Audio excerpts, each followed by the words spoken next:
Welcome to the Michigan Golfer Show. Join us each week as we explore the people, the places, and the events that shape our great game. Hi, I'm Jenny McCafferty for the Michigan Golfer, and we're at the Legacy Golf Course in Southeast Michigan, and with us is Steve Forrest. Now, Steve, among other things, has been working with one of the great writers in golf, Michael Patrick Shiels. And you have a really interesting project you started when you were president of the American Society of Golf Course Architects. Tell us about it. Hey, yes, I first met Michael Patrick Shiels because we worked with him on the Works of Art, the book that chronicles the career of Arthur Hills. Michael also accompanied our whole office to Scotland on a week-long journey as we took everyone over to study the great courses of Scotland, and he was along kind of as our media consultant and played in our mini Ryder Cup, which I think we won, but he was on our. He's fun. He's fun. And he actually wrote another book about short game for dummies or something like that, and I think he was impressed with my putting skills from 50 yards out in the fairway. But anyway, that's another story. But I really enjoyed working with Michael, and as president, you got to have this special project. So I thought it would be great to chronicle kind of the day-to-day activities of golf course architects. We kind of had a working title of A Day in the Life of Golf Course Architects. Well, that sounds pretty boring, but each architect has had kind of a special day, I'm sure, one day or another, where he's done something really incredible, whether it's flying in a Sheik's helicopter or getting arrested or stealing something here or smuggling money into the country or whatever it is. So maybe I'm talking too much. But anyway, I knew those were out there, and I knew Michael Patrick would be the perfect interviewer to talk to each of our members to bring out this special story. So that's what we did.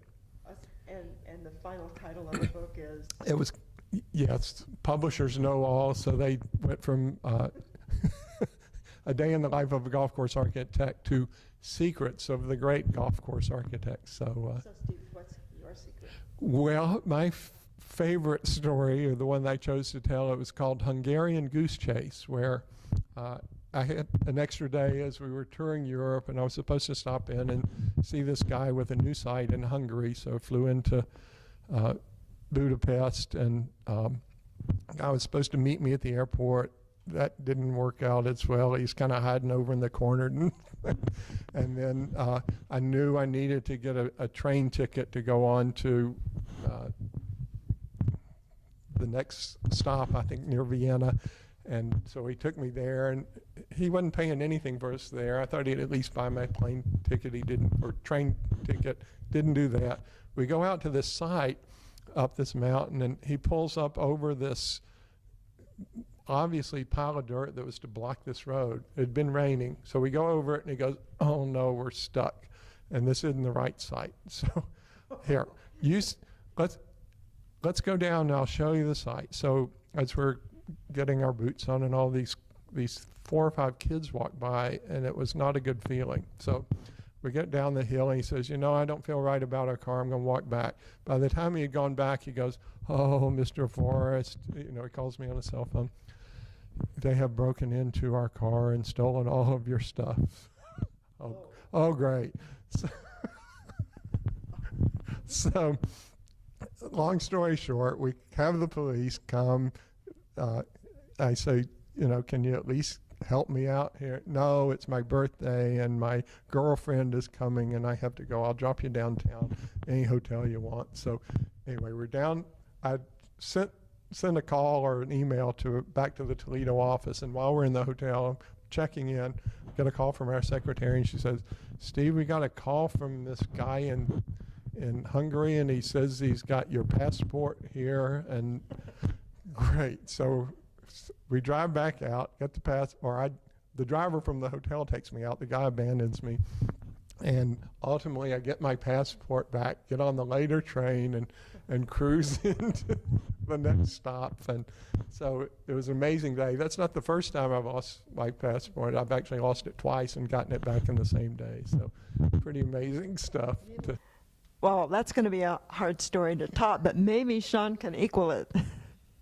You know, I've got a handful of good stories, you know, from the time that Steve and I were doing a project in Bahrain and flying right over Baghdad during the middle of the war.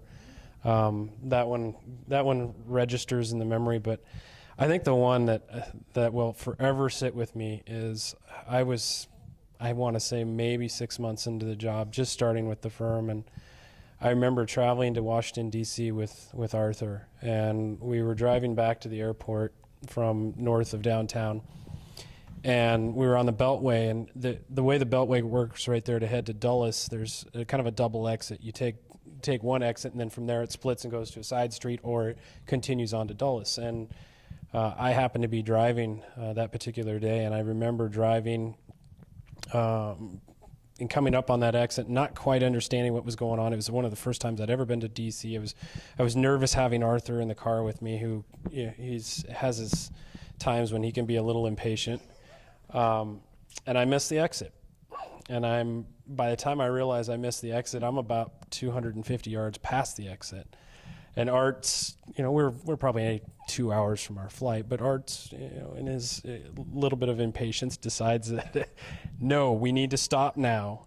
And he screams, he's like, no, we need to stop, back up the interstate. And I looked at him, I said, Art, I know I've only been working you for 6 months, but I'm not backing up this interstate with 4 lanes of traffic coming at us with 70 mile an hour. I said, I'll go to the next exit. I'll turn around. You can fire me tomorrow, but I'm not backing up this interstate.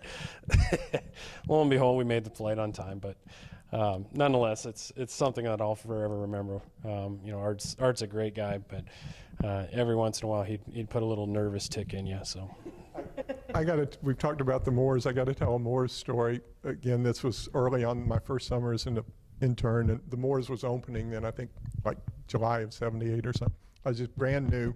He says, all right, we got a golf course opening up in Kalamazoo. Go up and take pictures.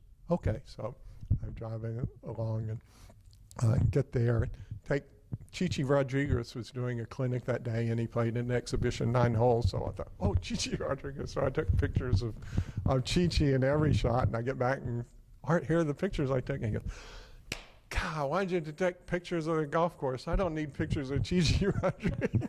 So, and another time we were headed somewhere, and I was still learning Michigan, and we were driving along, and somewhere between Saline and Ann Arbor, he falls asleep when I'm driving, and I should have taken 94 West, and I went on up to 96, and he wakes up, and we're on 96. And where are we? Oh, we're going to Lansing or wherever. No, we turn around, and anyway. I'm sure there are other stories. All sorts of stories that can be found in the book. We did dedicate the book to Bruce Borland, who was a dear friend. I actually roomed with him at some of the American Society of Golf Course Architect annual meetings. Unfortunately, he was on the plane with Payne Stewart the day that they took off from Florida and never survived the flight. So that was certainly a day in his life that none of us will ever forget as golf course architects. So I was able to dedicate the book to him, and fortunately got to see his wife and children a couple of years ago at a meeting in South Florida, and certainly gave them a big long hug, and I'm sure Bruce would be really proud to see his family today. Well, what a nice dedication for a wonderful book.